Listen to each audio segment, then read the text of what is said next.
Today we will be performing ultrasound-guided transforaminal epidural injection with subpedicular approach and confirmed with fluoroscopy. First, we will see the anatomy and how is the probe position in a volunteer, and then go to actual procedure. I'll be holding the probe here for the transverse process, and then gradually and this is much deeper. You see, the transverse process, these are the articular process, superior articular process, inferior articular process. They are much more superficial.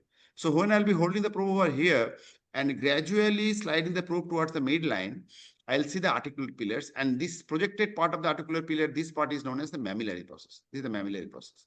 Okay, and then still you are going medially, and you'll be seeing this, the articular pillars. This is also known as the camel's hump view because it looks like a hump of the camel.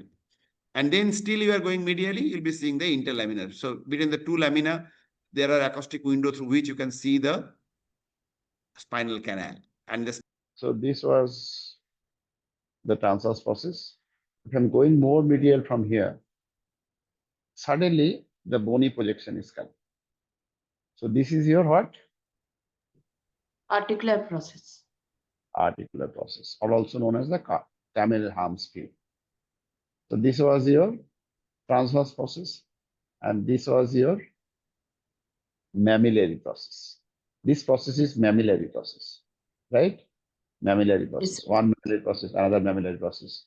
Now here we have one very important option to do the transforaminal epidural.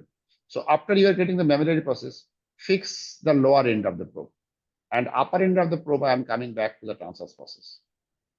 See, this is the transverse process. So left hand side is your transverse process, right hand side is your mammillary process. Transverse process, and this is your mammillary process.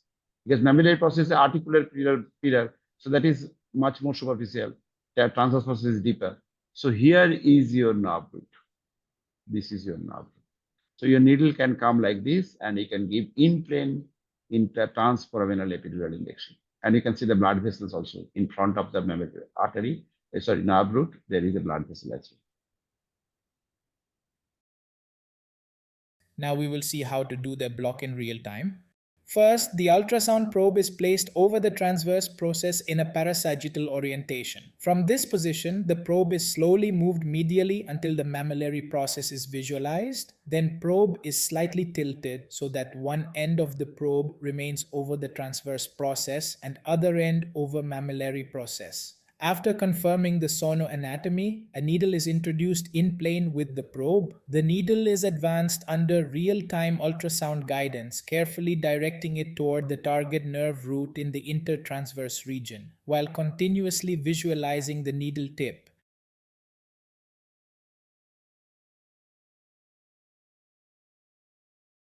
We confirm the position with fluoroscopy. Needle is exactly in the subpedicular region, which is perfect to block the exiting nerve root.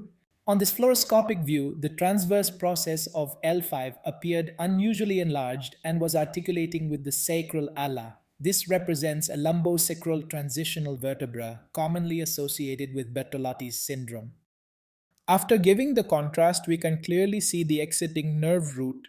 In lateral view, we can see needle is exactly at the entrance of the foramen and contrast in spreading across the epidural space. We gave steroid after adequate confirmation and removed the needle and sterile dressing done.